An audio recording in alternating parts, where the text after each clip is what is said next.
আমি তো ভয় পেয়ে গেছি, এটা যদি এখনো তাদের ভয় পেয়ে আমি করতেই পারতাম না সিনটা। কারোর টনিক মনে আছে, রিভার রাফটিং সিন মনে আছে? আমি আর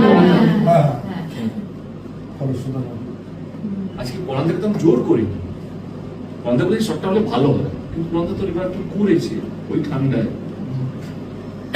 পরানদা যদি না বলতো তাহলে আমি নিশ্চয়ই করতাম না, বাট আমি তো পুশ করেছি তাহলে তুমি আর আমি, আমরা সিজিতেই করতে পারতাম। কিন্তু সিজিতে বোঝা যাবে না, এই দুটো লাইন তো আমি বলি যে দুটো লাইন বলতে আমি অন্যায় করিনি। আজকে একটা সিজিতে আমি যদি এই রাফটিংটা দেখাই সেটা রিয়েলিস্টিক করতে পারবো না। তুমি আমি কিছুটা দাও, কিছুটা আমি সিজি করবো। বন্ধ কনভিন্স হয়েছে, সেফটি ছিল আমার কাছে, সিকিউরিটি ছিল, ওখানে ডুববে। কিন্তু সেখানে যদি কিছু একটা, আমি বলছি না লাইফ লসে যদি হতো, এবারে সেইখানে যদি পরবর্তীকালে যদি এই অ্যাক্সিডেন্ট এই অ্যালিগেশনটা যদি আসে দেব জোর করে না, ওই সময়টা কিন্তু পরন্দা হ্যাঁ বলেছিল। কিপিং পরন্দার বয়স ইন মাইন্ড, কিপিং ওই সময় ঠান্ডার জল, মানে অনেক সময় it's all about the team.